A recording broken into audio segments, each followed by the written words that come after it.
Hey y'all, Jake Bible here. Thank you for listening to the original podcast recording of Dead MECH that I released way back in 2009. I've had a lot of folks ask for these original recordings, so I thought I'd put them back out there for y'all to enjoy. The episodes will be released weekly for free, but if you don't want to wait, then head over to jakebible.substack.com and subscribe. Links are in the show notes. Paid subscribers receive access to all 26 episodes right now. And that's not all. Subscribers receive access to early release ebooks, getting them before they even go on sale in my online store or any of the retail sites.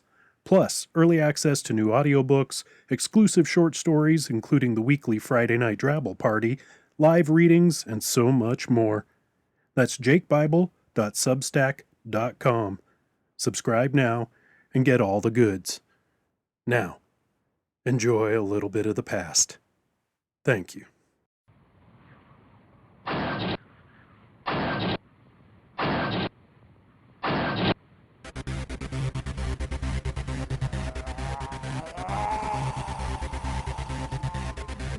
You're listening to Jake Bible's Dead MECH, the world's first Drabble novel, written and performed by Jake Bible.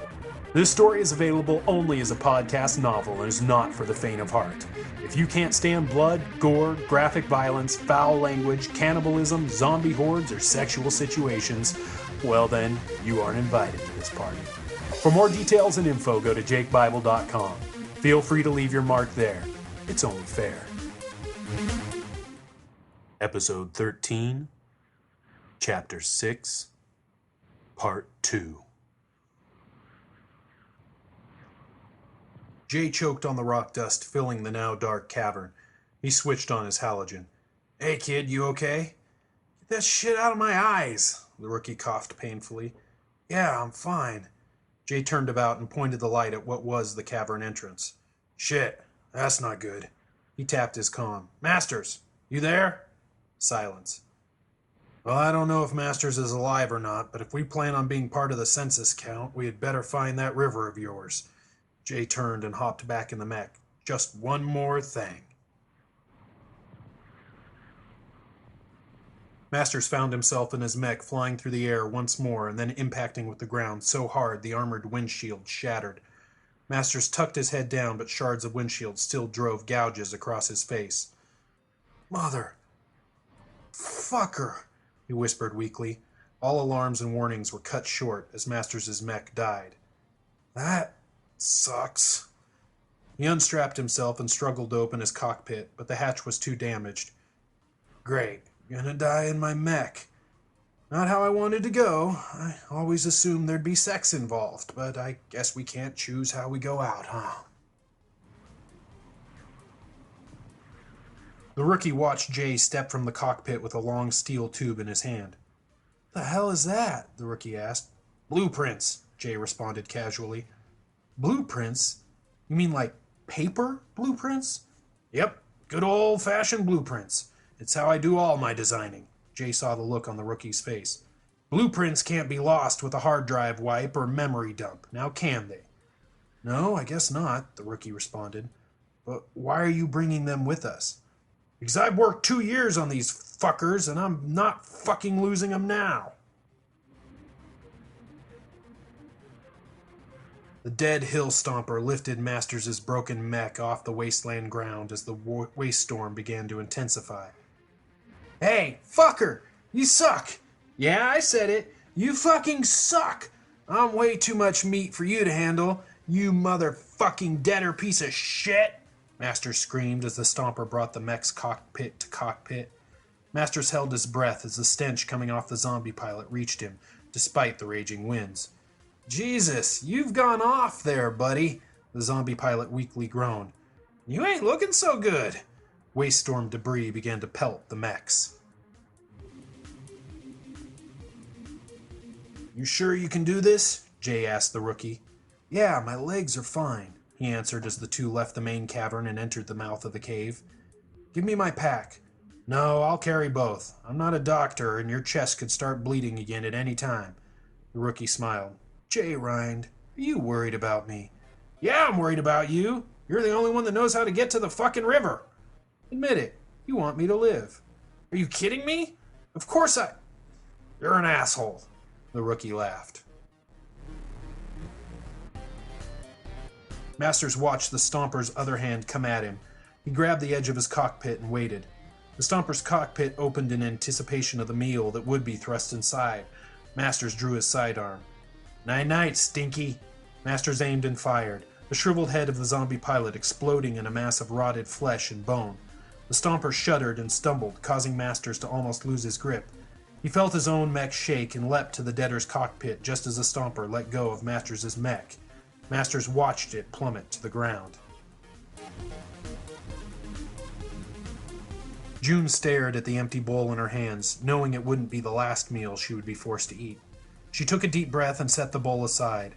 A hand gripped her shoulder and she jumped, looking up to see Olivia once again at her side. "Come on, dear," Olivia said, her eyes sad and apologetic. "You need to come with the others." June looked about and realized most of the villagers had left and were walking to the other end of the village. "Where are we going now?" I told you it would get worse." "How far down do you think it is?" Jay asked. "I don't know. It's been years since I was here last," the rookie answered. "But if I had to guess..." "Which you do," Jay interrupted. "If I had to guess," the rookie continued, "I'd say maybe 300 or 400 yards down." "Okay, we should get there in a few minutes then," Jay calculated. The two men walked a few more paces, then Jay held up his hand. "Hold on. Be quiet. You hear that?" "Hear what?" "Shh! Listen!" Faintly, behind them, came a series of quick, scratching sounds. Masters yanked the zombie corpse free from its harness and tossed it out of the cockpit. It was so incredibly emaciated it weighed nothing and was blown nearly a quarter-mile away by the storm winds before it hit the ground. Masters studied the cockpit and the controls.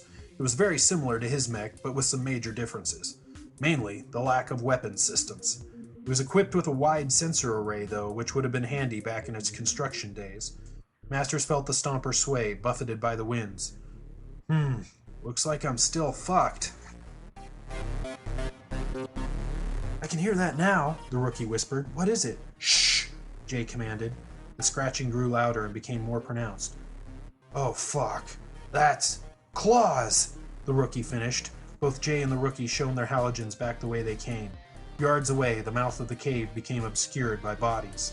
Undead bodies. "Fucking deaders!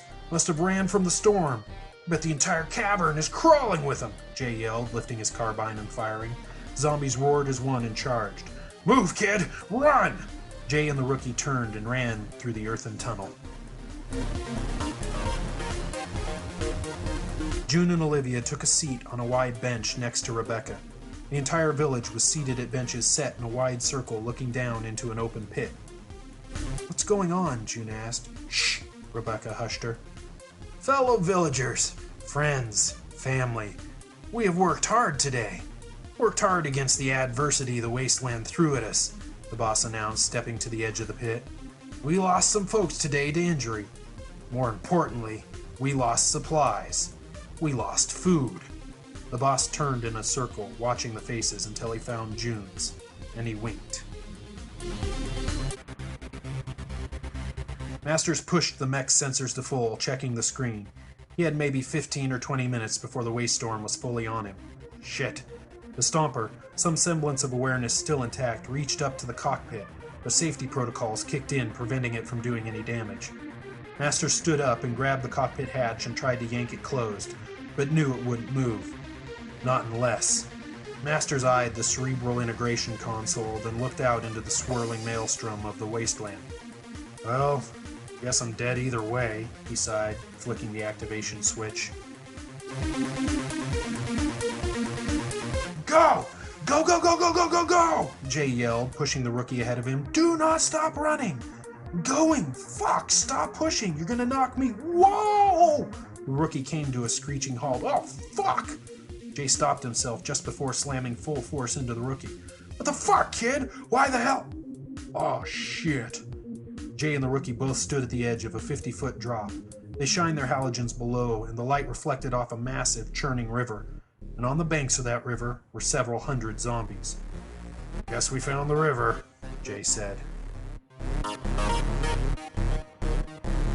Masters stared out at the waste storm. He could see a cyclone had formed and would be on him in a matter of minutes. The debris inside the cyclone wouldn't completely destroy the mech, but it would shred him while the cockpit remained open. He sighed. Okay, Pilot Masters, now or never, he said to himself. No fucking guts, no fucking glory. Masters activated the cerebral integration process. Immediately his head snapped back and he screamed as pained as his mind was forced to share a system with another, very foreign, very dead consciousness. Masters struggled to keep his psyche intact. What's going on? June whispered. Hush! Rebecca scolded. Now, we have someone new to our ways here this evening, the boss continued. The villagers kept their gaze on the boss, ignoring June's presence. So I'm going to explain this to her. The boss turned and faced June. You see, Pilot Caprizi, we don't have the luxury of regular supply shipments. We live on the edge of starvation at all times. He paused, feigning sadness. Sometimes we do not have enough to go around. When that happens, like it has now, we have to, well, thin our numbers a bit. How deep do you think it is? Jay asked. Pretty fucking deep, I hope, the rookie answered, eyeing the river. He looked from the water to the zombies on the bank, and then to Jay. The real question is whether we can make the jump and survive. The roars and growls were getting louder, and Jay could smell the deaders bearing down on them. I don't think we have much of a fucking choice, do you? Jay responded. The rookie looked behind them at the zombies nearly on top of them. No, we don't. Well, let's do this, Jay said. Master struggled to keep his sanity intact against the blackness that was the dead mech. I am MECH motherfucking Masters! The best goddamn mech pilot in the motherfucking wasteland! He screamed. He focused his will against the deaders and pushed, shoved, and kicked the mental shit out of the abomination that tried to take him over. I do not want to die! He pushed harder, but the deader started to push back, looking into him, into his mind, searching for the breaking point. And then it touched a place in Masters' mind it shouldn't have. Harlow. Masters growled. June watched as Chunks carried an earthen jar about the circle, each villager putting their hand in and drawing a small tile. What's going on? June whispered. Hush! Rebecca scolded again. Yes, Pilot, hush, the boss mocked. This is a seriously grave moment for us. Please show some respect. Chunks, having made the full circuit, approached Olivia and Rebecca. They each drew a tile, neither looking at them. Before Chunks offered the jar to June, the boss stepped forward and took the jar from him. No, please, allow me. The boss tilted the jar towards June, and she reached in. The rookie hit the water and felt every bit of air squeezed from his lungs. He was thrown about like a dead twig, his body tumbling, slamming into rocks. He struggled, lungs burning, screaming. He reached out, touched the sandy bottom, and pushed, orienting himself. Reaching, he felt his hand breach the surface, and he stretched, broke free, and gasped into the sweet air. He turned about, but with his halogen lost in the rapids, he was blind. He gasped again, but this time the air was not sweet. This time it smelled like rotten flesh. It smelled like deaders. Yeah, you see that, you deader fuck? Big fucking mistake. You shouldn't have gone there, Master screamed mentally, opening up the part of himself that held Harlow. You know what that is, you fucking waste of scrap metal? That's love. That's devotion. That's my motherfucking soul! Masters fought within his very being and could feel the deader weaken, feel it grow confused, lost. You don't know love, do you? Masters laughed aloud. You never will. Masters focused all his energy. The mech's cockpit hatch began to close in stops and starts. That's right. I'm MECH motherfucking Masters! June stared at the tile in her hands. It was small and off-white, made of bone, she figured, knowing this lot, knowing the boss. On the tile was a faded red diamond etched into the bone itself. She looked at the tile and then up at the boss. The grin on his face was so big it nearly split his head in half. He closed his eyes and lifted his head to the twilight sky above. The village remained silent. "Now, to be fair," the boss finally said, breaking his reverie, "I'll draw also." He did so and grinned slyly.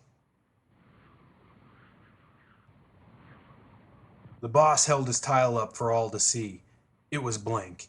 He tossed it back in and handed the jar to Chunks, who proceeded to collect all the blank tiles from the villagers. Those with marked tiles remained unmoving, and June could see some of them struggle with their emotions. She looked at her own. "What's this mean?" June asked. She looked over at Olivia, who had tears in her eyes, and then looked at Rebecca, who was busy staring down at her own marked tile, a tile with a red diamond. "It means you fight," Olivia choked. The rotten smell grew stronger, and the rookie realized he wasn't alone in the water. "Jay!" he yelled. "Jay! Where the fuck are you?" The rookie struggled against the noise of the rapids to hear a response. "Jay!" He did hear a low growl directly behind him, but before he could turn, he was slammed into a boulder by the current.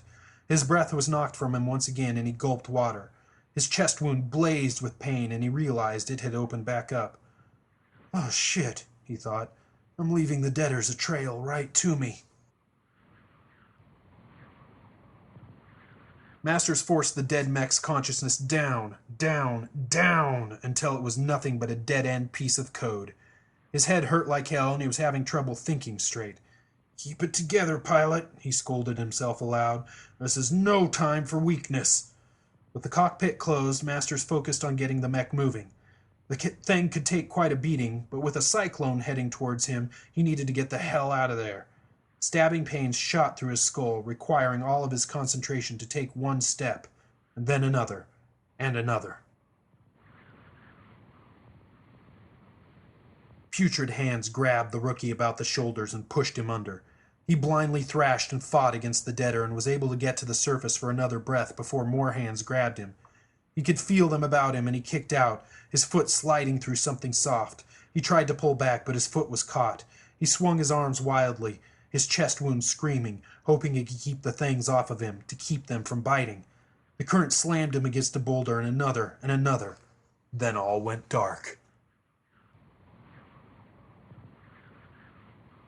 Masters saw the boulder coming at him, and he braced himself for the impact. The hill stomper shuddered as the waste storm drove the boulder into its right thigh. Masters' concentration faltered, and he almost succumbed to the blinding pain in his head, but he fought on, forcing the mech towards a nearby mesa. Masters realized his throat was raw from yelling, but the wind was so loud he couldn't hear himself. He walked the mech up to the mesa as close as it would go, shielding the cockpit up against the cliff wall. Then he promptly passed out. Matthew stopped his mech at the edge of a bluff that overlooked Windy City and gasped.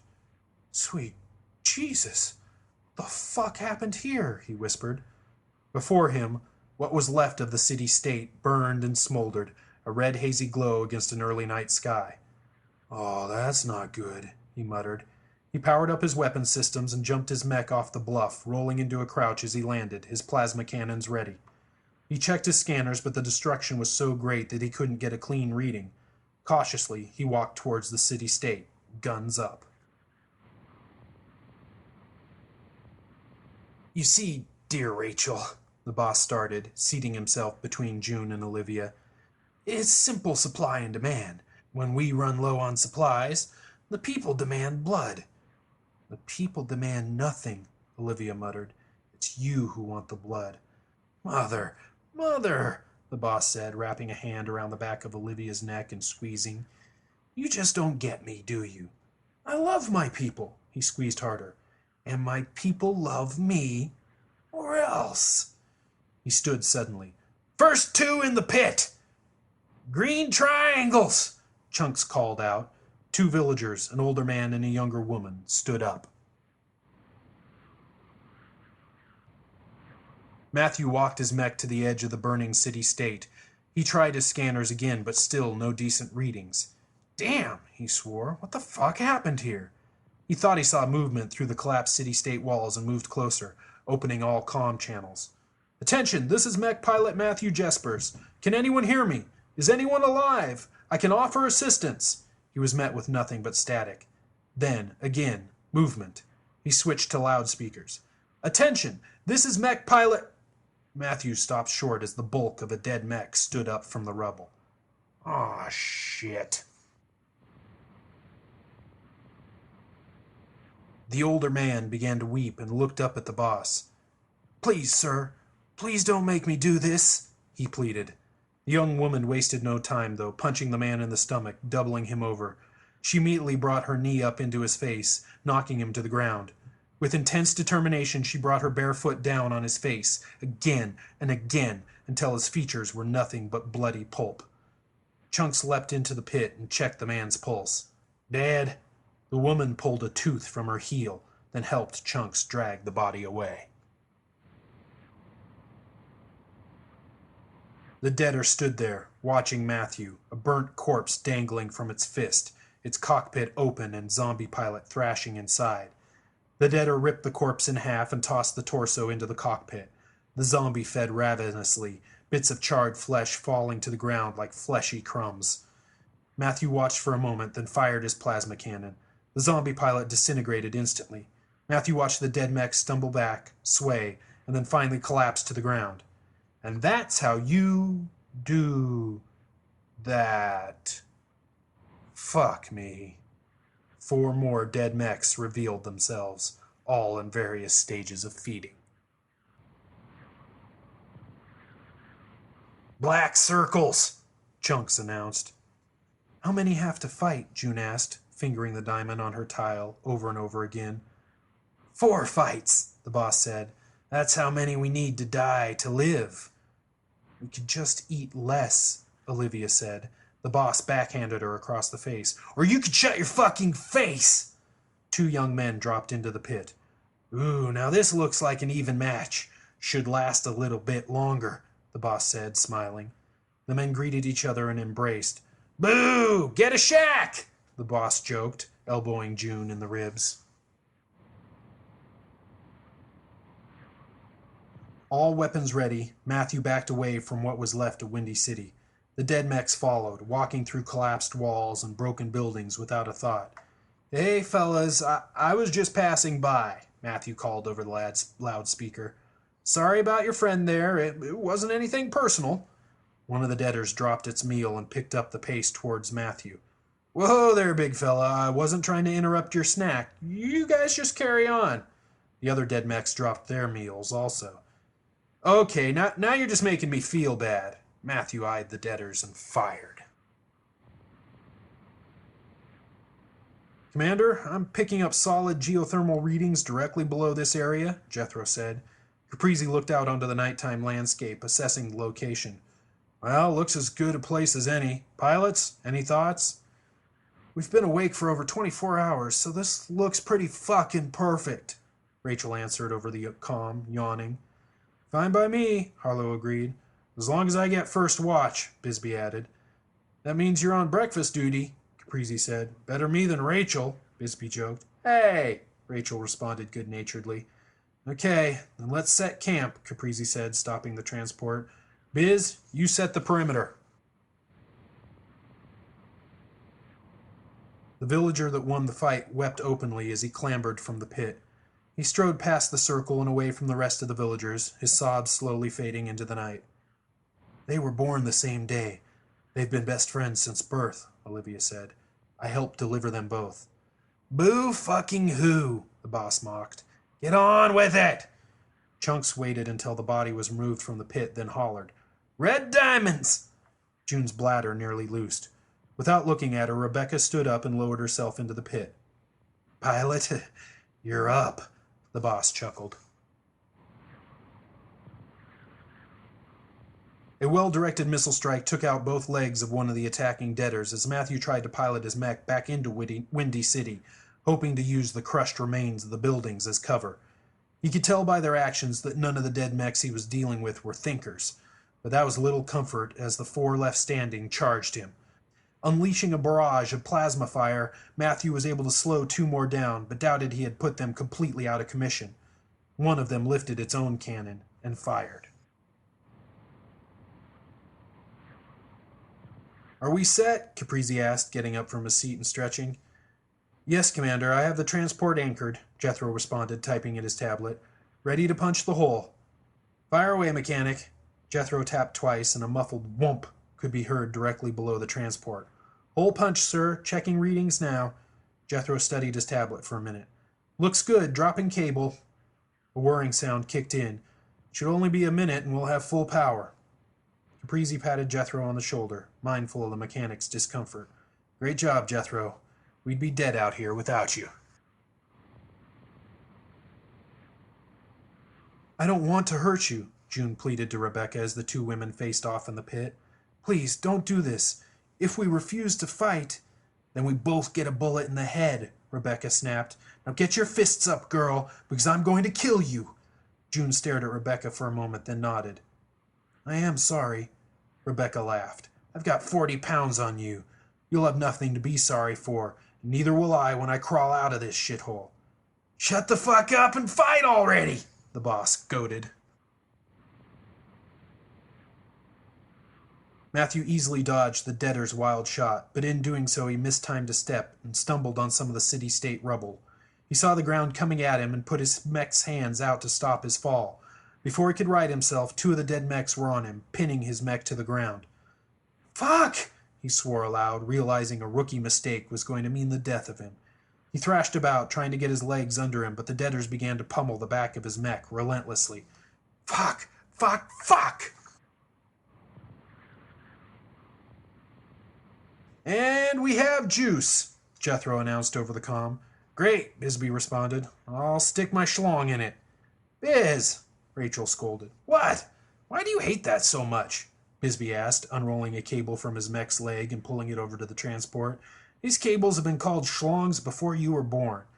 Yeah, but considering 2 of the 3 pilots here are women, maybe you should think of a new name, Rachel responded. Hey, speak for yourself, girlie, Harlow joined in. I'm pretty sure if we whip 'em out, my dick will be bigger than Bisbee's. Probably, Bisbee retorted. Matthew could hear the metal of his mech protesting against the weight of the beating it was taking. He fought and fought, but the other 2 dead mechs joined in and he was easily overpowered. Many thoughts ran through his head as the protesting of metal became the ripping of metal. He was glad he recorded a goodbye message to Rachel, but doubted if she would ever hear it. Shit, he didn't even know if she was alive, or if anyone at the base was. When his mech's left arm was torn from its frame, he began to pray. Rebecca was right. She did have 40 pounds on June, but she didn't have the training June had, and even with all of the abuse she had endured over the past couple days, June knew it wasn't going to be a contest. I'll leave, June yelled, easily dodging Rebecca's clumsy swipes. Just set me out in the wasteland. I don't need food or water. Dear Rachel, the boss answered from the side of the pit. You don't get it. It's not about 1 less in number. It's also about 1 more for the larder, he chuckled. It's simple math. Caprizi helped set the perimeter poles several yards out from the transport and mechs. His carbine slung over his shoulder. He watched the pilots jack their cables into the transport's power junction, joking back and forth. He laughed to himself, thinking back to when Rachel was born and how he would never have bet she'd end up a mech head like her old man. He shut that thought loop down, quickly though, leaving that for his late-night subconscious to deal with.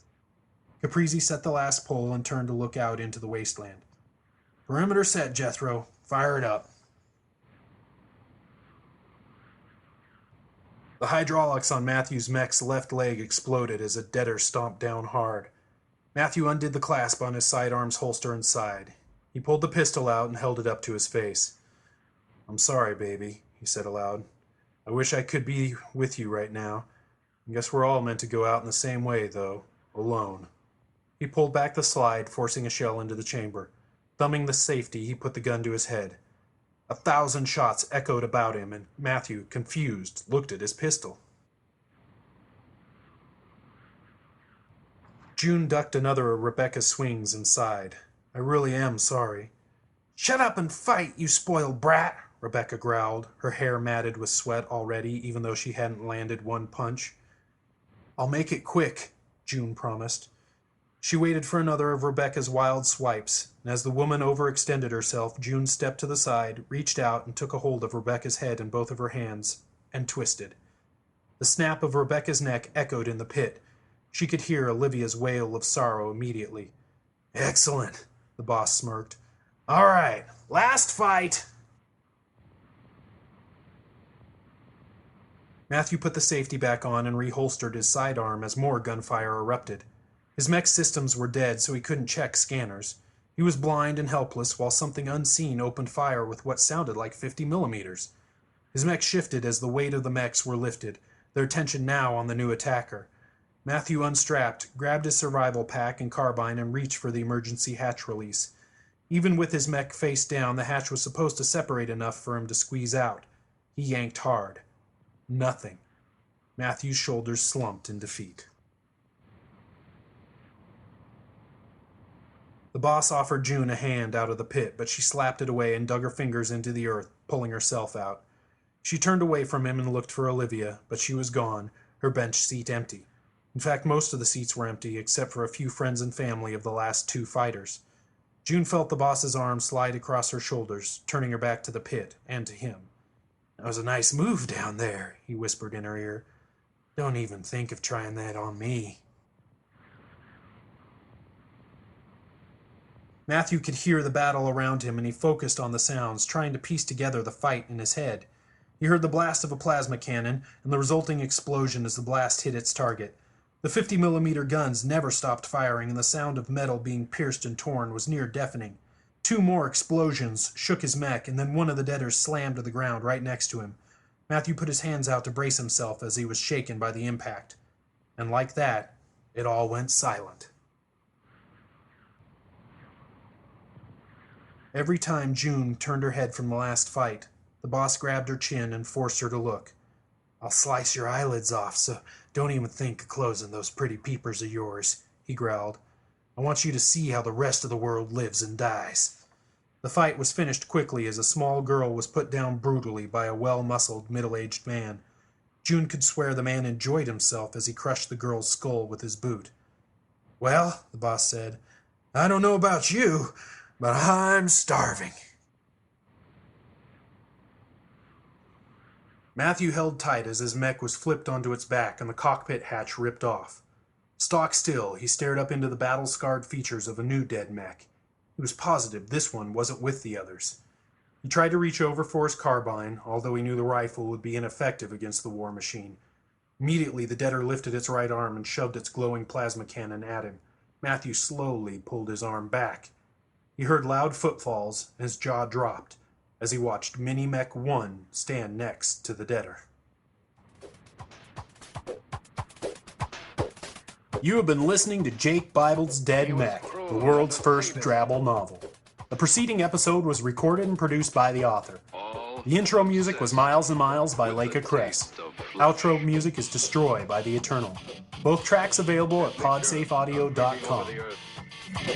Title graphic by Ed Delaney. Find him at peculiarcomics.com. This recording is protected by a Creative Commons Attribution, Non-Commercial, No Derivative Works United States 3.0 license. You can share it, copy it, and give it to anyone you want. Just don't edit it, change it, or try to make any money off it without direct permission from the author. Thank you for listening. My head is spinning. Time is running out.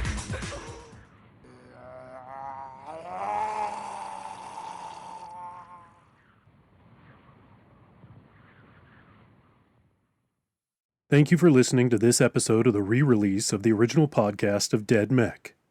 Don't want to wait until next week for a new episode? Go subscribe at jakebible.substack.com and you'll get access to all episodes right now. Or you can go to my website or any major retailer and get the audiobook narrated by Julie Hoverson. You can also get the ebook, which is free on all major retailer sites, as well as my own store. Go to jakebible.com for more info. Thanks, y'all. Cheers.